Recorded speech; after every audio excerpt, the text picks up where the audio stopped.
What's up, everybody? Welcome to the Pick Six Podcast, CBS Sports Daily NFL Podcast. I'm Will Brinson. I'm your host. It is Thursday, December 3rd, and we are going to look at some DFS for Week 13. There is no Thursday night football game. We had a game on Wednesday. We think it probably got played. Make sure and subscribe to our YouTube channel. If you listen to the show and you like the show at all, go to youtube.com/pick6 and hit the subscribe button. You don't have to go there and watch every show. You can if you want to watch me wearing various Nike golf hats, Nike golf rope hats that I rotate through on a daily basis. I don't feel like showering.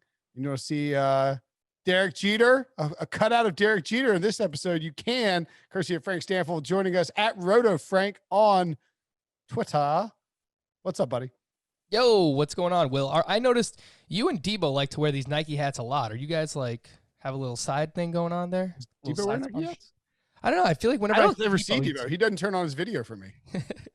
He's like hiding in his bathroom somewhere.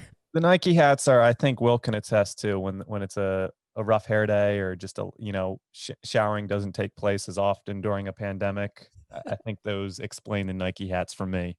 That is 100%. Yeah. Either my hair is really long or if I got it cut, I just haven't showered and I don't feel like doing anything with my hair. So I toss a hat on.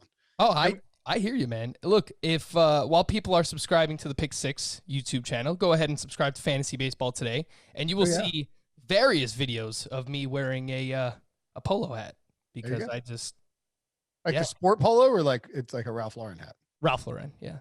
Ralph Lauren. Ralph Lauren. Probably is Ralph Lauren, but I don't know. I probably said that wrong. Pecan, whatever it is. Let's get to the DFS action. First off, recapping Week 12, Frank. If you didn't have Tyreek Hill, I'm sorry. I even I had a lineup. So I went the two things that I did. I don't think I played it wrong. I just made the mistake. I had a lineup with Patrick Mahomes and Travis Kelce and some other good players. And then I had a lineup where I said, I'm going to go down to Ryan Fitzpatrick and use Mike Gesicki at tight end and grab Denzel Mims coming back the other way. And that's going to allow me to buy both Derrick Henry, boom, and Dalvin Cook, not boom. And it just did, none of it mattered if you didn't have Tyreek Hill. Yeah, and I actually had a few lineups with Mahomes and Tyreek Hill, Dalvin Cook in the same lineups, so I spent down on Keelan Cole. I had Wayne Gallman, Brian Hill. He sucked. Yeah. So I had some value in there. It didn't really work out. But yeah, I had a few lineups with Tyreek Hill, and they weren't as profitable as I hoped, probably because Dalvin Cook did not live up to expectations. But apologies to everyone who went with Derek Carr and Darren Waller. Well, I have no idea what happened last week. Like, the Raiders just left their talent. It was Space Jam style. They lost every ounce of their talent entering Atlanta last weekend. I have no idea what happened. Yeah, that was bad. Really inexplicable by Las Vegas to lay that egg. Should we worry about we can give the Falcons in a minute. But yeah, I mean, I think if you had Tyreek Hill, you probably broke even worst case scenario, assuming you stacked him with Patrick Mahomes. If you had him and Derrick Henry, you made a ton of money. That's for sure. Those are the two, I would say, highest upside, just GPP plays week in and week out. If they're on the main slate, you just have to consider the way that Patrick Mahomes is playing. Like, they are not running the football, Will. They're just throwing on anybody. And it doesn't matter if they're up and they're winning. They're not running. They're just throwing. So whenever Mahomes and Tyreek Hill are on the main slate, they're in play. I think it's partially because they've run into schedule-wise a couple of like teams who, the Jets, for instance, are actually good against the run. They're not great against the run, but they're pretty good against the run. So the Tampa Bay was good against the run too last week. Exactly. So that's what I'm saying. Like, they sort of run into these matchups where I think Andy Reid goes into it and he says, okay, this team is good against the run. This is going to be our game plan. And also the Buccaneers decided to go man-to-man coverage and blitz with Carlton Davis on an island against Tyreek Hill. I mean, okay. I mean, that's how you saw how it turned out. Everyone could have told you that's how it turns out. You get torched deep. So there we are. Let's start. We mentioned Derrick Henry. Browns at Titans is the highest total of the week. He said in his best Ron Burgundy accent. That's a surprise, I think, because these are two teams that love to run the football. It's 54. The Titans are 5.5 point favorites. It's creeped up to 6 in some spots. I sort of wonder, one, Frank, is this game indicative of the slate? And two, will you be attempting to fade Derrick Henry in any form or fashion this week? So I think it is kind of a weird slate, first and foremost, because so many games are pushed back. We have a few Monday Night Football games. We have a Tuesday Night Football game as well. 2 Monday Night Football games and a Tuesday Night Football game. Yeah, so that, and obviously those are big name players and teams that are playing in those primetime games. So it is definitely a weird slate. Am I looking to fade Derrick Henry? It's tough because I think you have to have a few GPP lineups with Derrick Henry in it. I don't think you can completely fade him because we know what his upside is. I mean, he has 3 games with 30-plus DK points this year, including 2 with 40-plus. So his upside is massive. But he's also $9,200 this week, and that is a hard price to pay, Will, for somebody who has a minimal role in the passing game in a full-point PPR. That's the nature of the beast that we're dealing with on DraftKings. So, yeah, I think you sprinkle him in a few GPPs, but is he like your chalk play? I don't think so.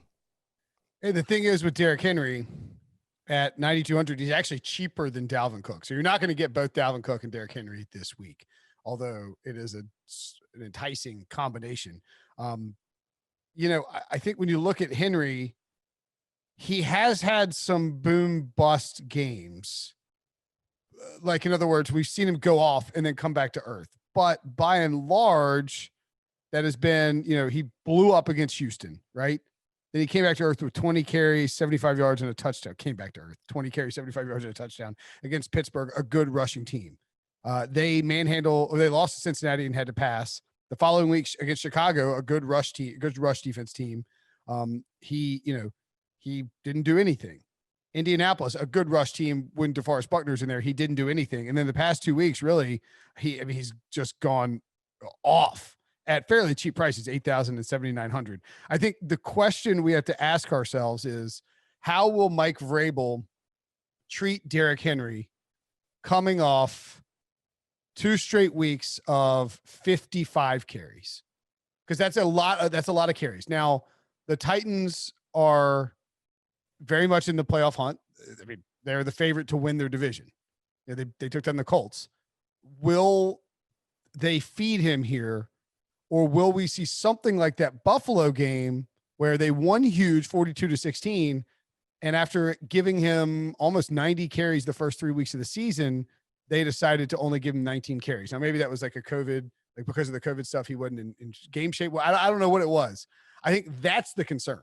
Because you probably have to get 25 carries against the Browns for him to have a real shot at paying off his price. Yeah, and I certainly think it's doable, but we've seen those lulls earlier in the season, right? So he got off to a hot start, and he had all these carries, and then we saw really it was a full month stretch where Derrick Henry was getting, 16 to 20 carries per game. He wasn't getting these 25, 27 carry games that we've seen recently. So it's within the range of outcomes, and it's because of that at his price of 9,200, I don't think that he is like an absolute smash. You have to get him in your lineup. But if you look on the other side of the game, I'm actually much more likely to play Nick Chubb, who is really just Derrick Henry light. I mean, they're not dissimilar at this point, and Chubb you're getting for 1,500 less. Chubb's more explosive. Yeah, and he is averaging 128 rushing yards over his past 3 games. So while neither one of these guys are used in the passing game, the 100 rushing yard bonus on DraftKings comes into play for both of these guys, but sure, give me the one that's 1,500 cheaper. Any interest in Kareem Hunt? And yeah, I mean, look, Chubb. And the thing about Chubb too, you're saving $1,500, and Nick Chubb he's not going to get you 25 carries. He's only had 22 carries, over 20, more than 20 carries once this season. Kevin Stefanski's sweet spot for Nick Chubb is 19 or 20 carries, but because he's so friggin' efficient and they have such a good offensive line, there's a pretty good chance that he's going to pay that price off with a minimal amount of carries. Yeah, and it's a good matchup for Chubb too. And honestly, the matchup doesn't even really matter. The Browns have been able to run on anybody all season long. So I like Chubb. I love Chubb. I like Kareem Hunt at 5,400. The Titans have actually given up 5 receiving touchdowns to running backs, which is tied for second most in the NFL. So I like that his price has dropped, but there are other running backs in that range that we'll get to a little bit later on that I also like. Corey Davis, 5,100 is just a name I'll throw out there. I think he's fine. He's been pretty consistent this year. A.J. Brown is just really expensive this week, Will, and in a game where I expect them to run a lot. Both of these teams are top 5 in the NFL in rushing percentage. Yes, A.J. Brown could go off at any point. His salary is up to $7,600, which is the 5th highest priced wide receiver. So a little too much for me. And with A.J. Brown, you are touchdown and big play dependent. Now he that's what he does. He does touchdowns. He does big plays. But he's not going to get you 10 catches in a game. I mean, his high was his high was week 5, 7 catches, 4 catches each of the last 2 weeks, 98, 62 yards respectively with a touchdown each. So without that big play, A.J. Brown is a problem. He does it a lot. It's not perfect. I think he's a great tournament play. Yep. He is every week. Nothing wrong with rolling him out there as a tournament play, but just, you got to be aware that both, I don't know how low the floor is for Henry and Brown, but I think people are sort of project this monster explosion, and it's not necessarily going to happen. Any interest in Jarvis Landry? I would have if the price was lower, but coming off his monster game last week against the Jaguars, they jacked him up to 6,200. So no, not really. He's seeing all the targets, but Baker Mayfield doesn't throw the ball all that much. More of a game manager. Pass. Yeah, I agree. Moving along to again, this is the state of the slate, so to speak. Jaguars at Vikings. Vikings minus 9.5. Over under is 52. We have a similar situation to Derrick Henry in Dalvin Cook, who we mentioned. You're gonna, if you want to buy one of those top running backs, and they'll probably, don't you think they'll be chalky again? Or is there enough cheap running back talent where maybe people get off of it? I am thinking that people are going to live in the mid-tier of running backs, and another one that we'll talk about here, along with Nick Chubb, is James Robinson, who's just been on fire. And he didn't play him last week after we talked about playing him.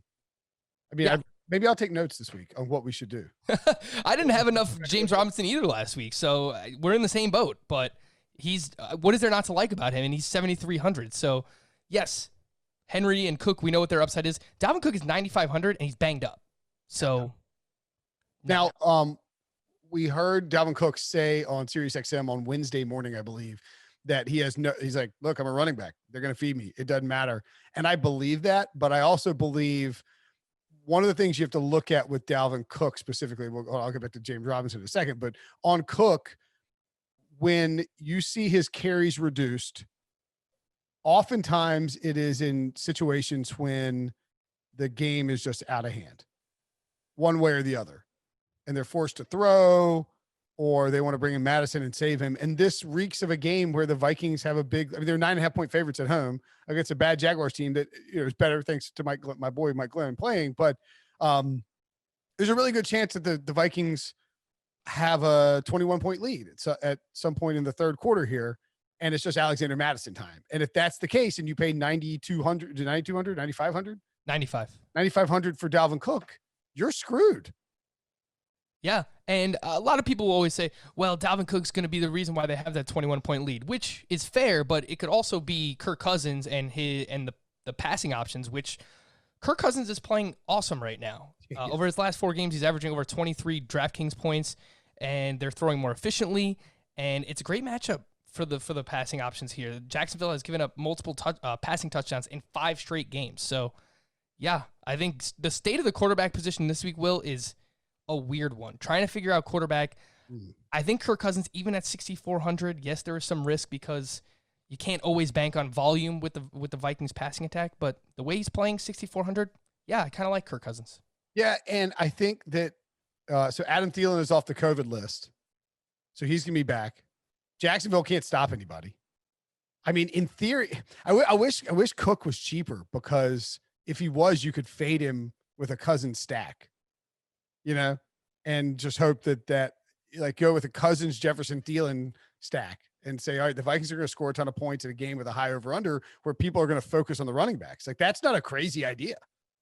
Yeah, and I think a lot of people are going to be on that this week. I think we're going to see a lot of Kirk Cousins with his 2 wide receivers, because it's hard to just play one of them. Maybe I should just be the chalk donkey. Like, I'll throw out ideas, and you're like, yeah, that's exactly what the public is going to do. Here's how we can. Maybe now you're supposed to counter it with Dalvin Cook at 10% own Dalvin Cook or something like that.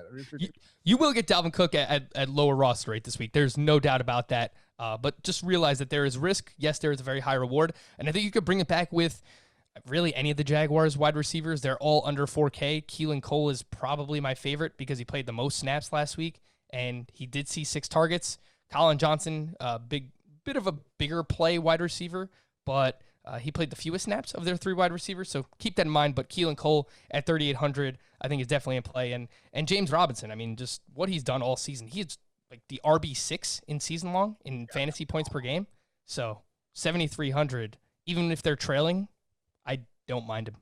Kirk Cousins' last 3 games, averaging 37 pass attempts, 304 passing yards, 3 touchdowns, and has just 1 interception in that stretch. If he were, if you took his past 3 games, I realize this is kind of stupid, but prorated over 16 games, 4,900 yards, 43 touchdowns, 5 picks. That's like MVP numbers, you know?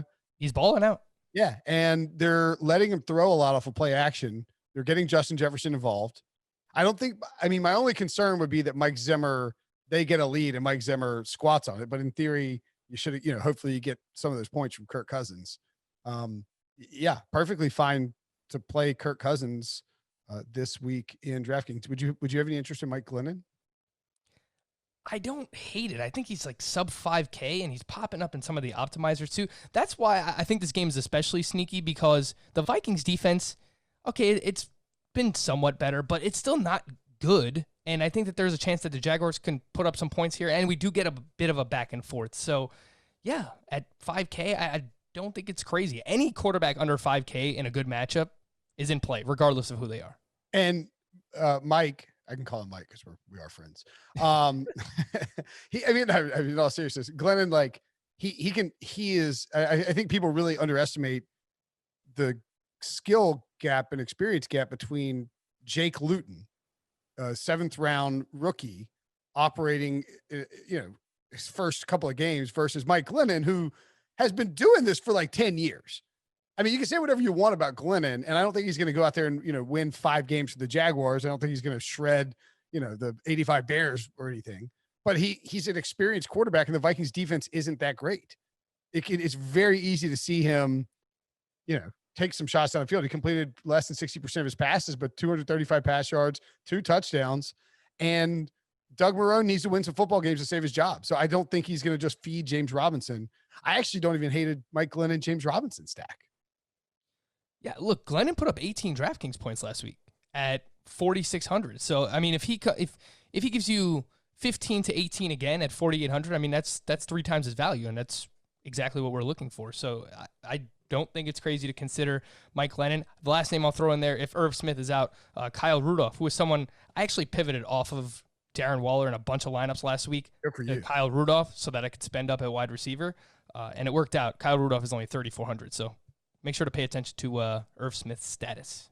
I'm just looking at these targets for these wide receivers. So, man, James Robinson, 6 targets, 5 catches, 31 yards. Yeah, I mean, you can play him and Glennon for sure in the same lineup. Glennon will dump off to a running back in a heartbeat. 8 targets for Colin Johnson, 6 for Keelan Cole, 4 for James O'Shaughnessy, and 4 for Tyler Eifert, who I don't hate as a punt at tight end as well. How much is he? 3K, stone minimum. He's going to get red zone looks. Yeah, if nothing else. All right, I can't believe we spent that long talking about Jaguars-Vikings. Colts at Texans. Colts -3, going to play Houston. Will Fuller gone for the season due to suspension. It's a real shame. I'm glad all my fantasy teams suck because they all had Will Fuller in them. And I think this is an interesting spot because you can potentially stack Deshaun Watson and Brandon Cooks. I don't know that I like it though. Like, is Brandon Cooks going to be a volume hog now, or are the Colts just going to melt the living crap out of this clock? I feel like it might be the latter. Yeah. But even with that, the Texans will be playing from behind in this game. I believe that. And the Colts defense is a very strong one. That's why it's hard to get behind Watson at his price tag of 7,500. But again, considering just the state of the quarterback position on the main slate this week, I think he's in play, and I think that there's a chance that we see him run even more. He has been running more since Bill O'Brien was fired. I don't know if that's like a direct correlation or anything. It could just be like he's been in shootouts. But I think we could see him run even more now that Will Fuller is out. And Brandon Cooks is absolutely one of the, he will be one of the highest rostered wide receivers this week, just because the quarterback that he has, the targets that I'll see, he's probably a lock for double-digit targets, even in a tough matchup, and he's only 5,600. He has been sub 6K all season, Will. I don't know what else Brandon Cooks has to do, but this might be the final week that he is sub 6K, so I think you probably want to jump on it. I need to look. Did Will Fuller, I could have prepared this before the podcast, but looking at Will Fuller's game logs, I want to say he didn't play. What game did he miss? Week 2 against Baltimore. That's kind of a tough one. Let's see. What did Cooks have in week 2 against Baltimore? 8 targets, 5 yards, 5 catches, 95 yards. I mean, he's had, ever since Bill O'Brien got fired after the Minnesota game when Cooks had 3 targets, 0 catches, right? Yep. Yeah. And ever since then, Cooks is averaging 8.1 targets per game. The question is, for this game, I think, and playing Brandon Cooks, man, he and Deshaun Watson are the absolute chalk. The stone cold chalk, aren't they? I think some people are going to be scared off of Watson. I don't know. Maybe Cooks and then Jonathan Taylor as a bring back it's go time. I want to like Jonathan Taylor, and he's off the COVID list. We are recording this Wednesday, and that news has been made available. And it's a great matchup for him. And it looked like they were finally turning it over to him the last time we saw Jonathan Taylor. But Nyheim Hines still going to be in the mix. Jordan Wilkins. They're not going to give Hines 20. They're not going to give him even 10 carries a game, I don't think. I think the Colts look at this opportunity down the stretch. Because 2 weeks ago, they made it work, and they won big. And Jonathan Taylor was running like crazy. I think they look at it as, if we can get Jonathan Taylor's confidence up, get him playing well, they need him to play well going into the playoffs. I know people are like, running backs don't matter. And I don't disagree, but Jordan Wilkins, this team is not making a deep run in the playoffs with Jordan Wilkins because their identity is running the football. They need to take the weight off of Phillip Rivers, let him operate out of play action. And I really think that while they love using Nyheim Hines and think he's a great player, Frank Reich does not want to give him 20 carries a game. And so I think Jonathan Taylor they want him to be the bell cow that he was supposed to be coming into the season. So in my opinion, I think we could see 22 carries like we saw against Green Bay in that game. And if he gets that, they were trailing by double digits in that game and still got 22 carries. And if he gets that, he will absolutely smash. Yeah, the Texans are terrible against the run. They are so bad. I believe they're allowing the highest yards per carry to running backs in the NFL. Yes, they are. 5.3 yards per carry to running backs. So Jonathan Taylor, 5,700. I was a little bit apprehensive. You're talking me into it here, Will. Another running back we'll get to later on, David Montgomery, is $200 cheaper, also in a great matchup. Which he will garner a lot higher roster rate. Correct. Jonathan Taylor will. That is correct. Yep. Did I skip? Any Duke Johnson? Nah. No, David Johnson is eligible to return this week, so I guess that would just muddy the waters. But I think people will look at the game from last week of the Titans and Derrick Henry going nuts and think, oh, maybe I can play running backs against the Colts. You can't, because DeForest Buckner's back this week. That's a pretty big deal. I mean, especially Texans running backs. Like, they just haven't been able to run the ball all season. David Johnson and Duke Johnson are not very good. Final 2 names I'll mention, Kiki QT should step into a larger role. I've already seen reports that, he'll be the wide receiver 2. He is 3,500. So Deshaun Watson is his quarterback. So I think he's a name you look at. And Michael Pittman, over the last 4 games, he leads the Colts in snaps and routes. And along with Will Fuller, Bradley Roby was suspended 6 games. So I do like Pittman at 4,900. Okay. Jordan Akins will probably pop up. I haven't looked for it yet, but Josh Hershmeyer does at Established Run, that buy low air yards model. Mm-hmm. Jordan Akins should have scored a touchdown on Thanksgiving. Like 100% should have scored a touchdown on Thanksgiving. And Deshaun Watson missed him. Oh no, Jordan Akins dropped it. So I think he is at least somebody. I wouldn't be opposed to doing a double stack if you needed a cheap tight end, double stack him with Brandon Cooks. Yeah, he's just 2,900. The problem with the Texans is they have 3 tight ends that all run routes. So it's just like a 3-headed monster of disgustingness because Watson barely uses the tight end anyway. So, yeah. All right, moving along to the Rams and Cardinals. The Rams, by the way, one of my favorite bets of the week. I will be fading both Kyler Murray and DeAndre Hopkins 100% in this game, Frank. I have no interest in Hopkins, even though he's a superstar wide receiver. He can play against any cornerback in the league, but Jalen Ramsey's playing awesome. And I just don't see how you can attack Jalen Ramsey with DeAndre Hopkins, given, the other options that you have. And let's just give credit to the entire Rams defense too while we're at it. Of course, Ramsey's playing his out of his mind right now, but that entire Rams defense has just been on fire. So I don't want anything to do with Hopkins. I agree with you. Really, outside of that Hail Mary play, if you look at his past, it's like 4 or 5 games, the production has been pedestrian for a player of his caliber. Kyler Murray, I kind of like it just like as a contrarian. You throw a few GPP lineups in there just because what he can do if he does run. He hasn't been running. He has just five rushing attempts. He's averaging 5 rushing attempts in each of his past 2 games. It's probably related to the shoulder issue. 100% related to the shoulder. Yeah, but this is his lowest. The lowest his salary has been since week 7. He's 7,600. So if he throws for 250, 1 touchdown, and does get back on track in terms of rushing, then he has the ability to like be a huge leverage play because I think most people will be off of him. So I'll just throw that out there for Kyler. And of course, the Rams wide receivers, I think, are always in play. Cooper Kupp let us down last week. Robert Woods is still below 6,000. That's ridiculous. He's 5,900. You know what the thought process is? Because I did the thought process last week. I was going to fill out my lineup, and I had a bunch of Robert Woods in that Monday night game. So I felt like I was being a little sharp, steering away from him. But you look at him and you don't feel like you're not like, oh yeah, Robert Woods, that's some upside. You're like, I guess I could fill out a lineup with Robert Woods. No, do it. He's going to catch 7 balls and probably have 70 yards. And if you get a touchdown there, he's paying off value 3 times easily.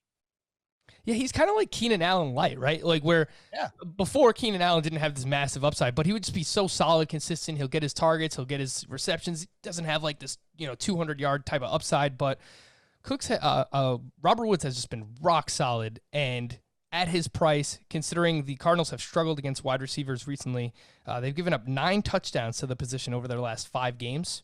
Yeah, Robert Woods, 5,900. I like it. Okay. Yeah, I don't really like any of the running backs in this game. Yeah. Kenyon Drake has scored some kind of touchdowns lately. Maybe he gets it going. Brady Quinn thinks that Cliff Kingsbury will try and wear down Aaron Donald by running horizontally aggressively out of the gate. And I say good luck to that. Good luck with that. Yeah, which means maybe they try and use Chase Edmonds because that seems like that would fit more of his playing style, running horizontally, or maybe even throwing some quick screen passes to him to beat that pass rush. Kenyon Drake is playing well. I don't want to take anything away from him. Since he's come back from the injury, he's been awesome, and they're actually using him a ton in the red zone as a result of Kyler not running in that area of the field.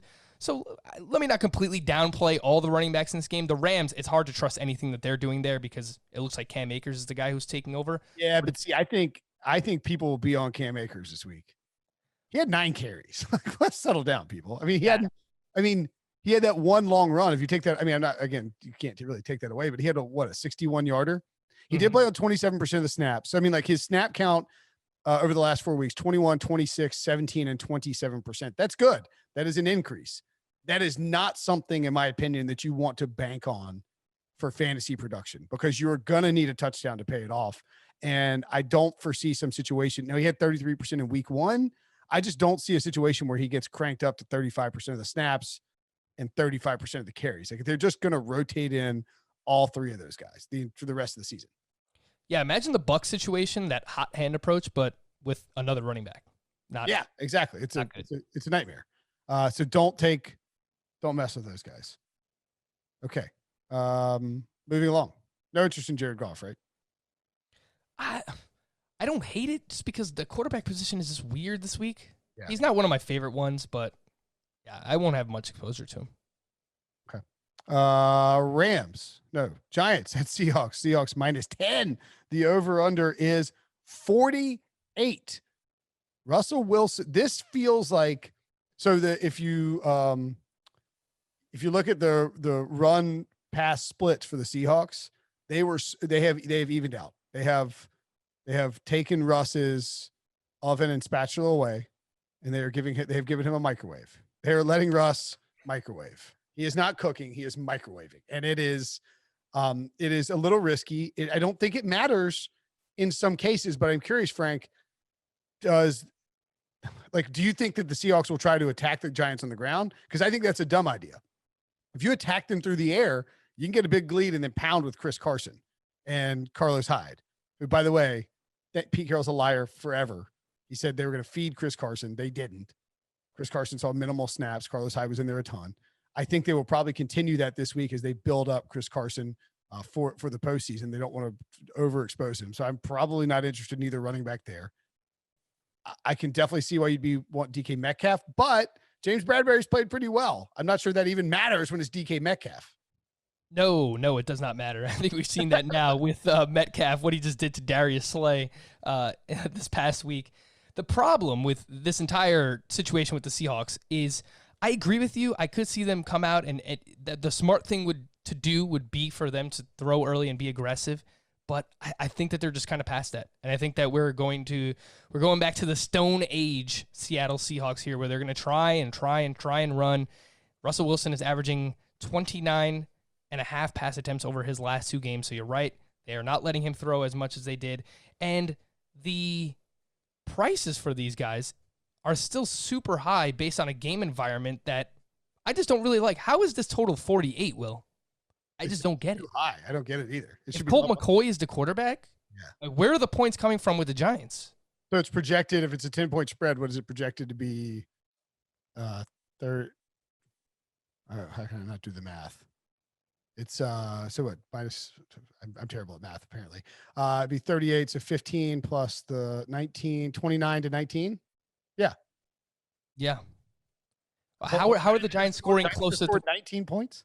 How are the Giants going to score close to 3 touchdowns in this game? Yeah, that makes any sense. So that's why it's just hard to pay those.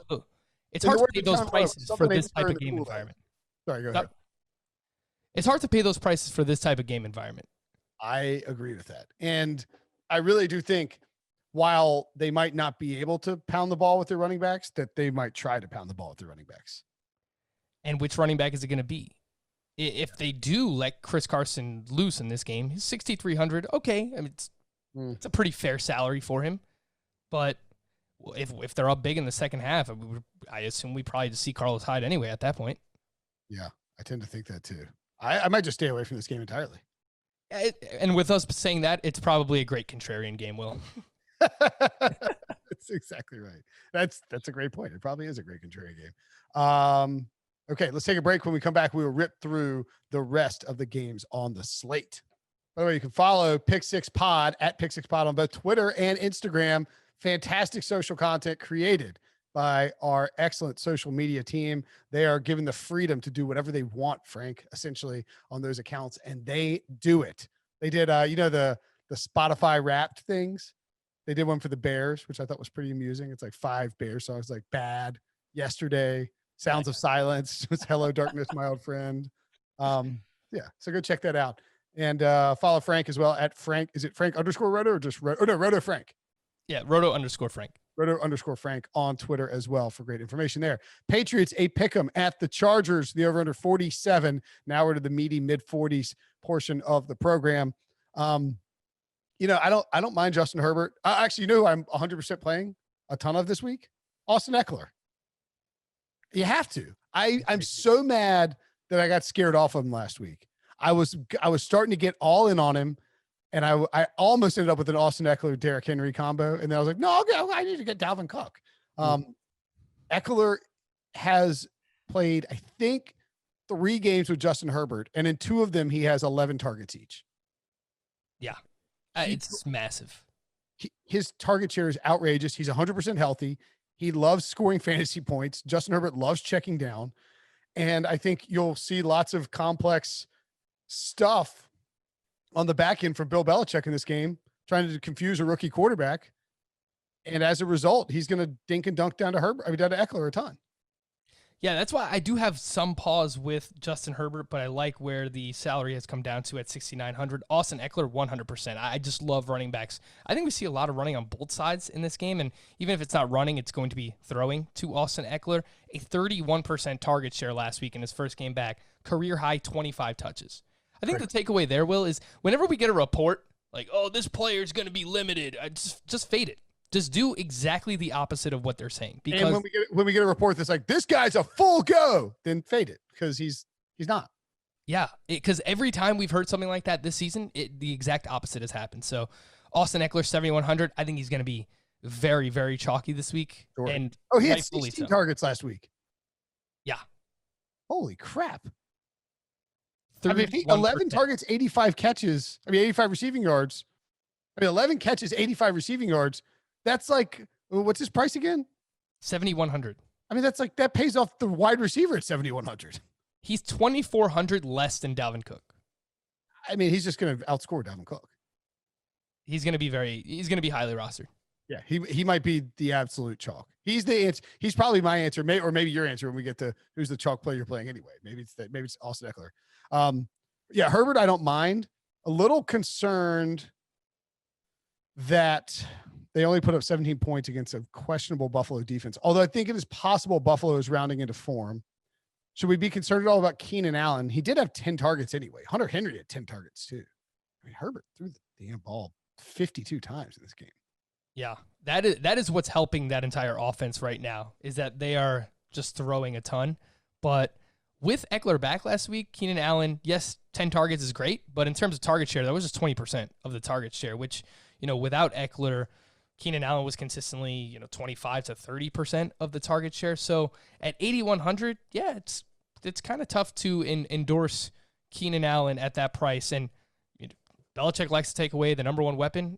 I think he's probably going to try and stop Keenan Allen in this game. Stephon Gilmore's a decent match. Keenan Allen's great at getting open because he's the best route runner in football. But Stephon Gilmore's a pretty good matchup for him in the sense of, can be physical, very good at using his hands in a way that doesn't get called for pass interference. Can be, we saw him get overpowered by a DK Metcalf type. I don't know that Keenan Allen will totally overpower him. And Stephon Gilmore's a very good technician too.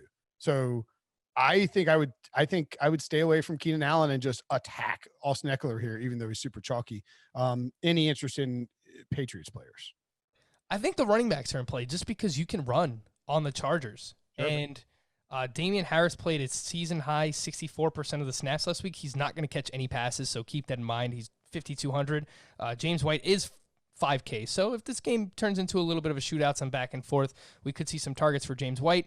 He did get 2 red zone opportunities last week and scored on both of those. So I think both Patriots running backs are in play.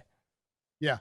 Like you said, Devin Singletary, Zach Moss, very effective in that game against the Chargers. You can run on them. All right. Next up, Eagles at Packers. Packers minus 9.5, over under 47. In case I forget to say this on the Best Bet show, every week of the rest of 2020, go into your player prop section on your website, wherever you bet, and bet Devontae Adams first touchdown. It will be 5-1. That is not great value. It doesn't matter. He scores the first touchdown every time, Frank. Every game he gets the first touchdown from Aaron Rodgers. Just put put 2 units on it every game, and you're going to get 5 times your return. It will pay out at some point. It'll work out well for you at some point over the course of the year. Yeah, he's tied for the league lead in red zone targets. He has 18 red zone targets. So with Aaron Rodgers playing the way that he's playing, just out of his mind, the way that Rodgers is playing. He has multiple touchdowns in 10 of 11 games. He has 4+ touchdowns in 5 of those. He leads the NFL with 33 passing touchdowns. So Rodgers is just on fire. When you started that whole little bet that you were giving out there, that player prop, I thought you were going to go with just go and play Carson Wentz to throw an interception every single week. That works too. That's fine. Seems like it's a pretty fair bet. I got burned on Carson Wentz unders in that game because I took the under rushing yards and under passing touchdowns when it was when on Sunday we heard that Jalen Hurts was going to play a ton of time. And then I hit the under passing yards. The rushing yards thing was stupid because he could still get, it was like 14.5, then close at 11.5. I should have tried to middle it. But anyway, I would say that I have no problem going back to, you can't really run on the Eagles very well. They're a tough team to, we saw that on Monday. The Seahawks did not have a great running effort against them. You can pass on the Eagles though. And I think Aaron Rodgers, assuming that the weather is okay here, and I haven't looked because I'm an idiot, but if the weather is fine, then I think Aaron Rodgers and Devontae Adams are absolutely a stackable option. It looks like very cold, some wind, but sunny in Green Bay for the rest of the week. So there's no reason why you can't have Aaron Rodgers and Devontae Adams as a stack. I don't know. I'm not sure what your bring back is here. Maybe Jalen Reagor. Man, it is hard to get behind any type of pass catching bring back. option. I don't think so.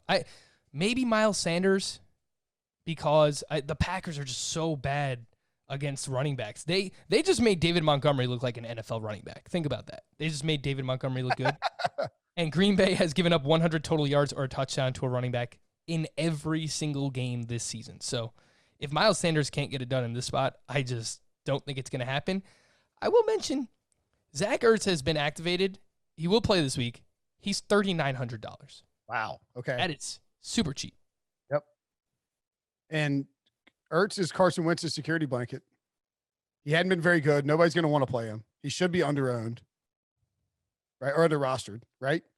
Yeah, and Wentz just loves throwing to tight ends, right? We've seen that the past couple of weeks. He's throwing a ton to Dallas Goedert, but, I mean, even Richard Rodgers has been involved, and Rodgers has running 3 straight games with a touchdown, I think. Yeah, and he's not even running that many routes. So They just have these specific plays set up for 2 different tight ends getting action. So I think Dallas Goedert and Zach Ertz could both be options here, but Ertz is $400 cheaper. Okay.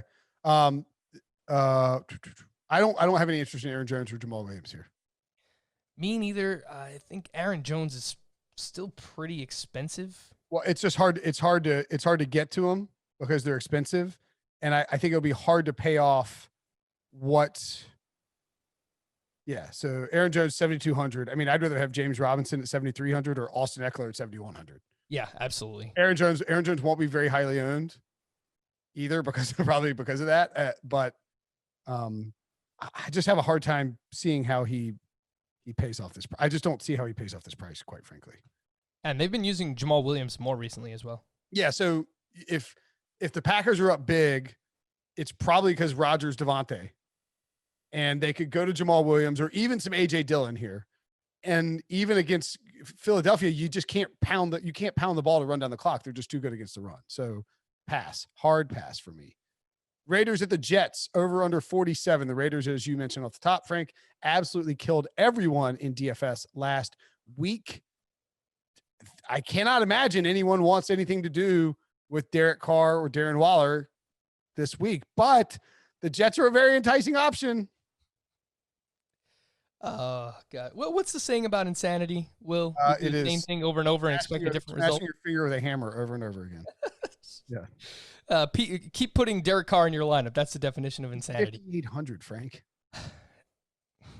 I want to like him because it's a great matchup. I saw this little tidbit earlier. So the Raiders did not stay on the East Coast because of like all the COVID situation. So they traveled back to Vegas after their game in Week 12, and they will now travel back to the East Coast to New Jersey this weekend. So lots of traveling going on, and we just saw Derek Carr in a 1 p.m. game where he had to travel east last week, and he didn't look good.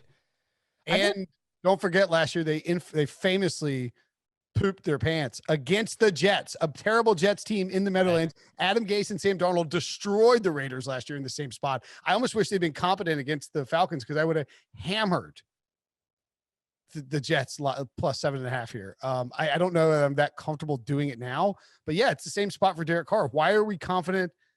I don't think you can't play Josh Jacobs with Quentin Williams playing as well as he is, and that defensive line being tough. It's tempting, and I just don't think you can do it. I kind of like Carr still.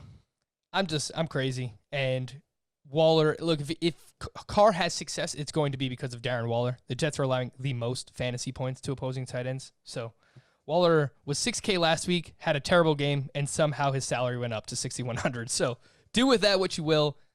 I still think Derek Carr and Darren Waller are in play in the spot, and it's gross, but if you want to bring back, just take whoever's the cheapest Jets wide receiver because they're basically all splitting time. Perriman's playing well. He's $3,900. He's the cheapest of the three. Okay. The other thing I would just at least look at, MetLife weather looking like 10 to 13 mile per hour winds for the duration of the game. Derek Carr, no likey. That sounds like a lot of passes to Darren Waller. Or short intermediate passes. Maybe. I'm just crazy, Will. It's fine. No, it's fine. It's a good contrarian pivot back to him. And a lot of people played Derek Carr last week, so they might be off of him because they got burned. 100% they'll be off of him. Lions at the Bears. Bears -3. The over under 44. Is it possible to love two players in a game that has a 44-point total with Mitchell Trubisky as the quarterback? Is that possible? Sure, absolutely. Yeah, well, I think that's the case for me. Allen Robinson is probably my favorite wide receiver play this week at 6,700 because it is the price versus the talent versus the matchup. Desmond Trufant placed on the IR. Jeff Okudah is out as well. So who are the Lions going to use in that secondary? And we just saw a 30% target share for Allen Robinson last week in Mitchell Trubisky's first start. So I think Allen Robinson is an absolute smash. I completely agree. Allen Robinson, you play him here. And this will sound crazy. Is this the week that Trubisky wins the Millie Maker? It's not crazy. It's really not. Not that crazy. It really isn't that crazy. Because the quarterback situation this week, I said it multiple times, it's bad. And Trubisky's 5,400 in a great matchup. He can add some rushing ability as well. Gives you like 20 to 30 rushing yards. If he throws for 2 touchdowns, somehow gets in the end zone rushing, yeah, he absolutely could be in the Lions defense is absolutely putrid. It's bad. Now, if with Matt Patricia back, that's gone. That's the one thing I would be a little worried about. Is do the Lions have this like random dead cat bounce where they play really hard and get after Trubisky and take out the Bears with Patricia gone? I think that is on the table. But defensively, they don't really have the personnel to slow anybody down.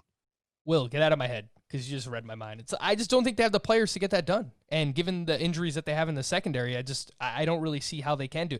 Maybe they blitz him a ton, but if that's the case, like you're going to have Allen Robinson in single coverage against backup corners. So just throw it up to Allen Robinson and let him make plays. I think that's probably their best bet. And I made fun of David Montgomery earlier, but I think he's in play. It's just a great matchup, and he's 5,500. He played 85% of the snaps last week and actually looks spry. So weather looks good for Chicago too. It'll be cold as hell, but it won't be, won't be wind and won't be rain. So I wouldn't want to have Robinson and Montgomery, right? Let's go. Full Bears stack, Will. With Trubisky at quarterback. I love it. I love it. Maniac. Bengals at Dolphins. Oh, you know what we missed in there? Sorry. Saints at Falcons. Over under 46. Saints -3. Why did we miss that? Did that get moved? I don't know. Whatever. Either way, Saints at Falcons. It's at the bottom of the rundown. Blame Debo. Occasionally, Debo makes mistakes. It's not very often, but occasionally. Saints -3 at Falcons. Over under 46. The obvious point here, Frank, is that we now have, through the power of Taysom Hill, a $7,000 Alvin Kamara. He is $100 more expensive than Alexander Madison. He is. That just sounds weird. He is cheaper than Austin Eckler. He is. He was $200 more expensive than Antonio Gibson, who's now off the slate. How? Nobody's going to play Kamara either because he sees no targets anymore with Taysom Hill playing. Can you play Alvin Kamara? I am here to tell you that you 100% can play Alvin Kamara, despite him having just 3 targets over the last 2 games. But, well, you know what I'm thinking is that I think a lot of people will have that same mindset. And I think Kamara will have a higher roster rate than we're expecting because of the price tag, the talent. Okay, even if he's not getting the ball via passes, screens, whatever it might be, he can break out a long run at any point. So, and it's a game inside of a dome, fast track. Yeah, you can absolutely still play Alvin Kamara. I will have a ton of Kamara lineups. I also think it's possible that after feeding Latavius Murray last week, and I actually had that sort of thought in my head, like, oh, you know what? They might just give the ball to Latavius Murray 30 times. And they did. And it didn't matter because I didn't use the thought. I think it could be a potentially not a squeaky wheel game, but just we need to remind everybody that Alvin Kamara exists game. And I don't know if that involves, like you say, screen, swing passes, whatever. But this is not like Taysom Hill hates Alvin Kamara. Sean Payton's designing game plans to win football games with a backup quarterback who isn't great at throwing the football. And I think that Sean Payton loves to put up points against the Falcons, and he knows that Alvin Kamara can put up points quickly. I like the idea that he goes nuts in this game at low ownership, like sub 10% and $7,000. And all of a sudden everyone's like, oh, we should have played Kamara. And then you play him next week and he doesn't do anything. Yeah, no, I'm definitely in on Kamara this week. And his path to being as bad as he has, it makes a ton of sense. Like, his path is he usually gets a ton of targets from Drew Brees, and he's using the red zone. Neither of those things are happening now that Taysom Hill is the quarterback. Taysom Hill just calls his own number, drops back, he runs in. He like QB draw or QB power, like they just run with Taysom Hill once they get in there. So it's easy to see why Kamara has let us down over the past couple of weeks. But I agree with you. I think it's kind of like feels like a Kamara week. Just a random Kamara week. It is. Bengals at Dolphins. Dolphins minus 11.5 over, under 42. Ew. I have no problem playing the Dolphins defense. I think they'll probably be chalky as all hell. But they're a perfectly fine play against, I guess they're going with Brandon Allen because they don't want to start. They don't want 4 NC State quarterbacks starting in 1 week. Ryan Finley, Mike Glennon, Phillip Rivers, and Russell Wilson. Yeah. They're probably going to go with Brandon Allen. And because of that, the Dolphins defense is definitely in play. They are the highest priced defense at 4,400. I didn't bring up the Seahawks defense before, but that's probably my favorite per dollar defense this week just because they're going to go up against Colt McCoy. And they're playing much better, but people aren't giving them credit. And there's definitely going to be this narrative in 3 weeks about how is the Seahawks defense coming back? Is it back? Are the Seahawks starting to really get going? And then no, the defense won't be back, but people might buy into it. Yeah, well, I mean, facing Colt McCoy will make your defense look better. So, the only thing I would play here, I suppose Ryan Fitzpatrick's in play. Well, as of Wednesday, Tua's practicing, and they're optimistic apparently that he could play. So if that's the case, you don't really want anything to do with the Dolphins offense. But if Fitzpatrick is the quarterback, I would go back to Devontae Parker at 6,400. Okay. I'm going to write down Fitz on my list of players that I would actually go back to. And Devontae, I agree with Parker. I don't hate, do you know how much Gesicki is offhand at tight end? Sorry, that's a Ryan Wilson thing to ask you that. 4,200. It's a little high. That's pretty steep. Ertz at 39 and Hooper at 38. Yeah, it's a little steep. I don't know, man. Gesicki's just good. He's a great player. What's so frustrating for fantasy, and I have him in a few season longs, and it's so annoying, is that when they get down to the red zone, they just start targeting Adam Shaheen and Durham Smythe. Like as if Mike Gesicki doesn't exist. It's a problem for him, for sure. Yeah. It's so annoying. Okay. Yeah, I'm going to scratch Gesicki. Tight end's going to be tough this week, but if you go with Fitz, I think Parker is probably the stack there. But Gesicki is certainly in play. That's all the games. Who's your chalk play of the week? You don't care what the roster rate is. You're playing him anyway. And why do we both say Austin Eckler? I was going to say, do you want Eckler or do I take him? We can both sweep with him. No, I guess they have to put a graphic together. So I'll use Brandon Cooks at 5,600. Okay. I'll use Austin Eckler. And I love Cooks too. So I just think there are enough ways where you can differentiate your lineups with both of these guys. You can get Cooks, Watson, and then grab Eckler, and you haven't even spent that much. And you bring it back with Jonathan. Ooh, man. Then Jonathan Taylor at running back. And then you have a lot of money to spend up there at wide receiver based on that. Be able to hold on. Might be able to get like a Devontae Adams, Allen Robinson. Exactly what I was just thinking. All right, hold on.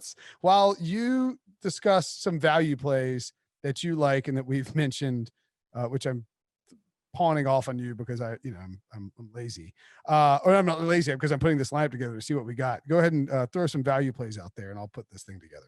Yeah, I mentioned a few. Keelan Cole at 3,800. I think that it's a solid matchup there against the Minnesota Vikings, and we could see some back and forth. They're likely playing from behind. Keelan Cole played the most snaps last week. He had 6 targets from Mike Glennon. So Keelan Cole at 3,800. Kiki QT should step in as the wide receiver 2 for the Houston Texans. Obviously has a great quarterback in Deshaun Watson throwing him the ball. He is 3,500 Kiki QT. And if there is no Irv Smith, Kyle Rudolph at 3,400 based on what he just did last week. The Jaguars are, I believe, allowing the second or third most fantasy points to tight ends. So really good matchup for Kyle Rudolph. Did you say Zach Ertz there? I did not, but Okay, I'll take Zach Ertz as mine. I like that you threw him out there, but I'll steal him from you. I like Ertz a ton. I think you can absolutely get some nice targets from Carson Wentz in that spot. Okay. Any beer, drinks? You know what? Let's go watch some football. yeah, I'm slacking on the beer. I did try the Rocks Tequila last week. Terramana. Very nice. I got a nice shipment from my friends at in San Diego, the Darren Smith show. Marty Caswell sent me some San Diego beer, so I'm going to check those out. I got some new Anthem in the fridge. Be cracking one of those for this 340 game. We'll have a recap in the feed that you can check out as well. And don't forget to look for our best bets. Frank, as always, great stuff. Somebody who listened to the show that has sour beers. Let's send Frank a care package. Yeah, let's do it. All right, Frank, as always, buddy, pleasure. Appreciate it.